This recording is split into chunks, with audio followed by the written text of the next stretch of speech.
So now we are starting with another topic, that is of neonatal hypoglycemia. Fine. First of all, definition. How do we define neonatal hypoglycemia? So blood glucose level less than 40 milligram per deciliter is neonatal hypoglycemia, or plasma glucose level less than 45 milligram per deciliter in a neonate. So this is defined as neonatal hypoglycemia. So talking about risk factors, or the neonates which are high risk, which are at high risk for developing this hypoglycemia. So talking about high risk neonates, right? So neonates who are at very high risk for developing neonatal hypoglycemia, first are short for date, right? Short for date neonates who are less than the 10th percentile of their birth weight, according which is expected at that particular age of the baby. Preterm Preterm neonates are at high risk, then IUGR babies are at high risk, or an infant of diabetic mother. Infant of diabetic mother is at a high risk, or large for date babies, right? Large for date babies are at high risk. Babies born with neonatal sepsis, right? Or if there is neonatal hypothermia. In the previous lecture, I have taught about hypothermia, where hypothermia predisposes to hypoglycemia. So, if a neonate is born with neonatal hypoglycemia, then it is very essential that we measure the blood glucose levels at regular intervals. So, what are the regular intervals at which we are going to measure the blood glucose level? It is 2 hour, 6 hour, 12 hour, 24 hour, 48 hour, and 72 hours, right? At this point, periods of the life, we are going to measure the blood glucose level. So now talking about the clinical features. The most common clinical feature associated with neonatal hypoglycemia is jitteriness,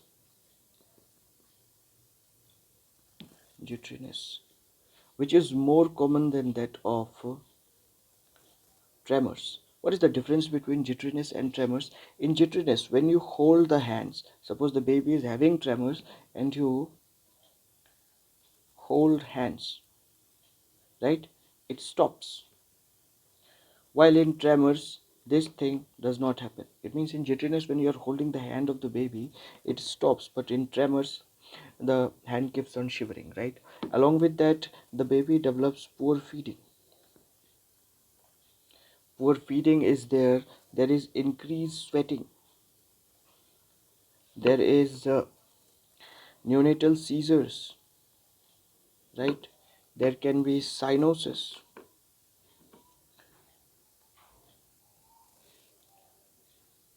There can be cyanosis. There can be apnea. There is lethargy, right? So these are the symptoms that we are going to see in the in a baby presenting with neonatal hypoglycemia. And I said hypoglycemia, it is the blood glucose level less than 40 milligram, or plasma glucose level less than 45 milligram per deciliter. So talking about the treatment, how we are going to treat a baby presenting with neonatal hypoglycemia. So in treatment part, we can classify the baby into two parts. I mean, two presentations can be there. The baby either can be symptomatic or asymptomatic, right? If the baby is symptomatic, what we do is we give IV 10% dextrose is given at the rate of 2 ml per kg stat bolus, right? After that, we maintain a glucose infusion rate of we continue IV fluid with glucose infusion rate of around 6 milligram per kg per minute, right? This is how we are going to maintain this, and then we monitor blood glucose level, right? Okay, fine. If the baby is coming out to be asymptomatic, we measure the blood glucose level, right? If the blood glucose level is less than 20 milligram per deciliter, right? If the blood glucose is coming out to be less than 20 milligram per deciliter, yet the baby is asymptomatic, we directly start with the uh, continuous IV fluid glucose infusion rate of 6 milligram per kg per minute, and then we titrate the IV fluid according to the blood glucose, right? But if the blood glucose is coming out to be between 20 to 40 milligram per deciliter, if it is coming out to be between 20 to 40 milligram per deciliter, what we do is we offer some food to the baby, feed the baby, right? We try to feed the baby, and then after 1.5 hour to 1 hour, right? After 1.5 hour to 1 hour, we check the blood glucose, right? So blood glucose either can be, you know, still low, still low. If it is still low, we again go with the glucose infusion rate of 6 milligram per kg per minute, and then we monitor glucose, right? But if the blood glucose is sorry, blood glucose comes out to be normal, right? If it comes out to be normal, then we continue feed, right? At um, we increase the frequency of feed, and we monitor blood glucose. So this is how we are now approaching a neonate presenting with the hypoglycemia, right? Now let us move on to another thing. Let's talk about some of the causes of persistent hypoglycemia during infancy. If a baby is coming with persistent hypoglycemia during infancy, what are the things that we can think about? Important causes of persistent hypoglycemia during infancy, right? It can be divided into two classes. It can be related to endocrine, or it can be metabolic, right? When we talk about endocrine, there can be congenital hypopituitarism, or there can be congenital adrenal insufficiency, or there can be congenital hyperinsulinoma, right? This is the most common cause. So this congenital hyperinsulinoma, it is also called nesidioblastosis, or it is also called uh, PHHI. What is PHHI? It is persistent hyperinsulinemic hypoglycemia of infancy, right? This very thing, it is the most common one. And how do we treat this? There are certain drugs which are used in the treatment of PHHI. I can name a few. Diazoxide can be used, octreotide is used, right? Glucagon is used, nifedipine is used.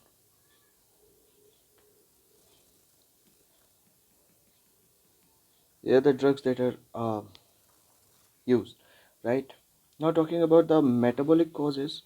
In metabolic causes, there can be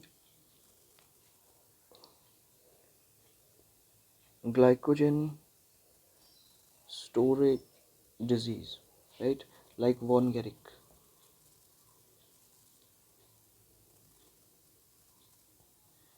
disease, or there can be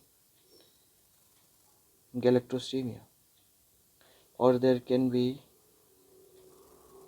hereditary fructose intolerance, or there can be certain mitochondrial disorders,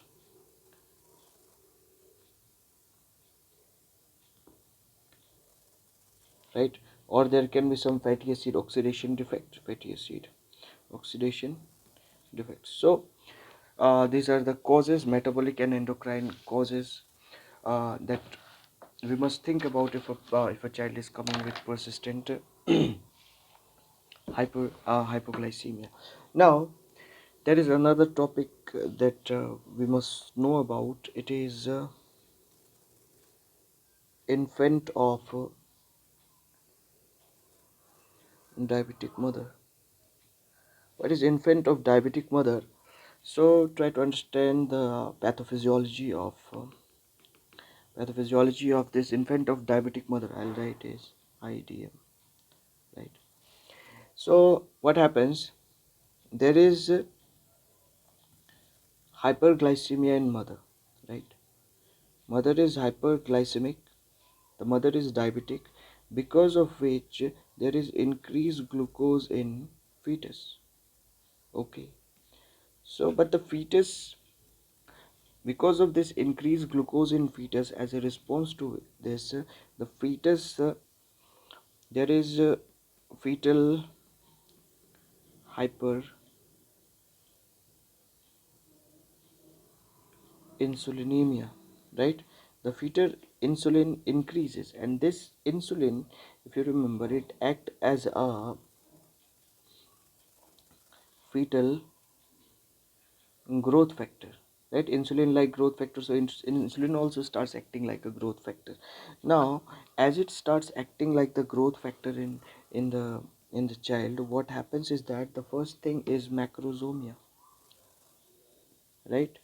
Macrosomia, the size of the baby gets increased, the head size increases, right? So all the organs increase except brain, right? The brain size remains normal, rest of the organs they increase in size. Okay, because of which, because of this hyperinsulinemia, there is increased extramedullary hematopoiesis, extramedullary hematopoiesis.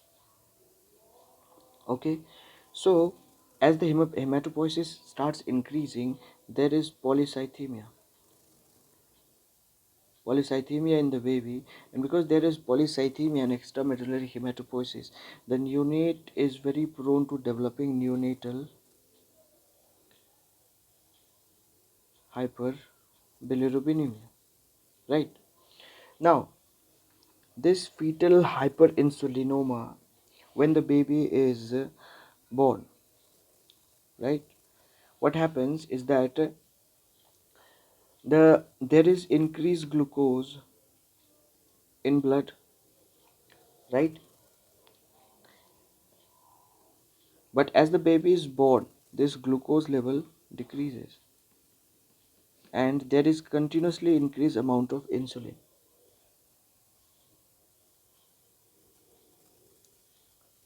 This increased blood glucose level, it gets reduced, cuts down to the normal blood glucose, but insulin level keeps on increasing, and this leads to neonatal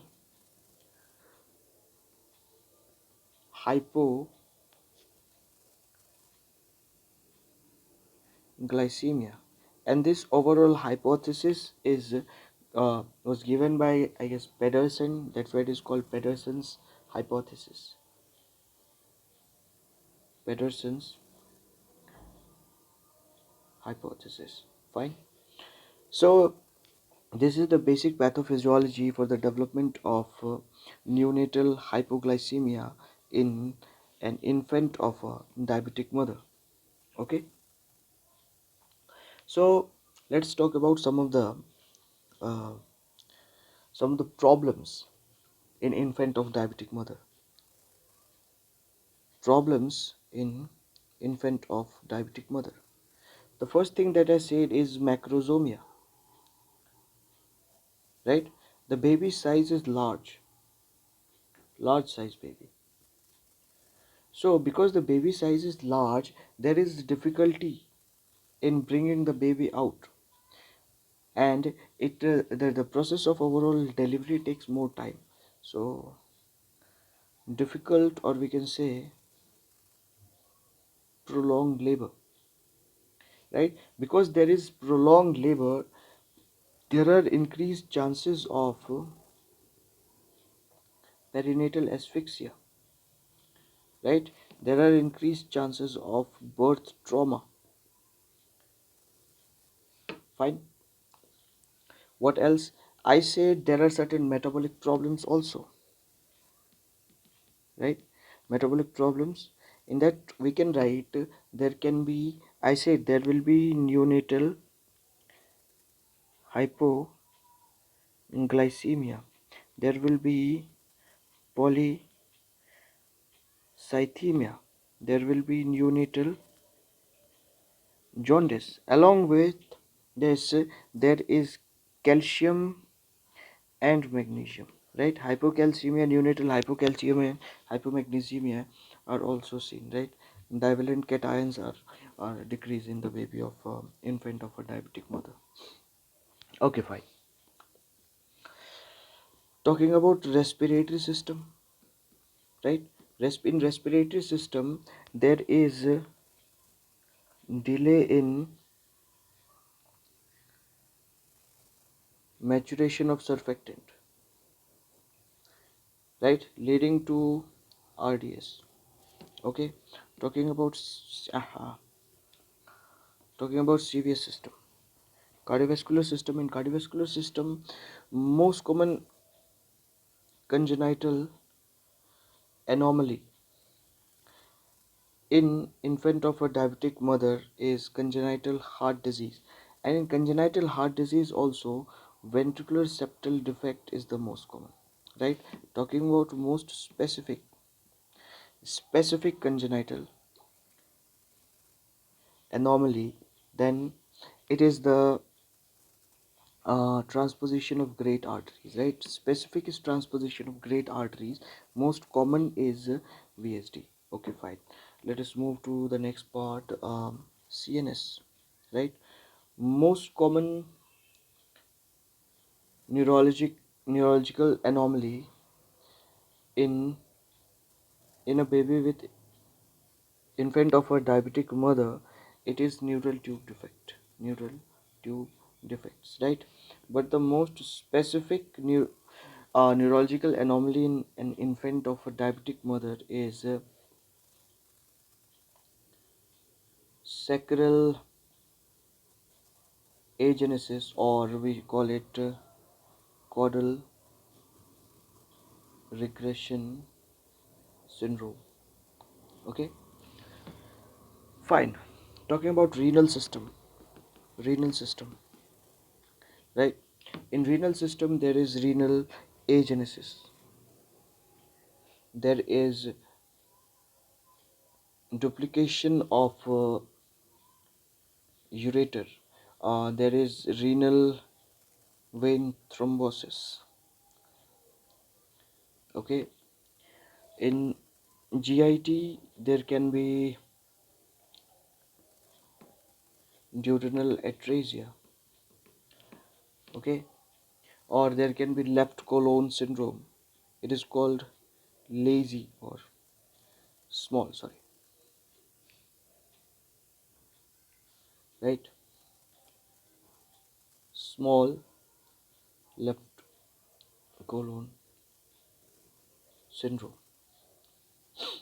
Or talking about long term problems, right? Long term problems, this can be remembered with a mnemonic is bond, right?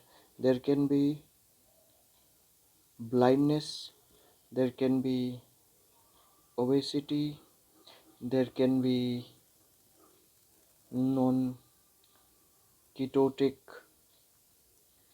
hypoglycemia, right? There can be diabetes mellitus. So generally an infant of a diabetic mother, you will find the baby to be something like this.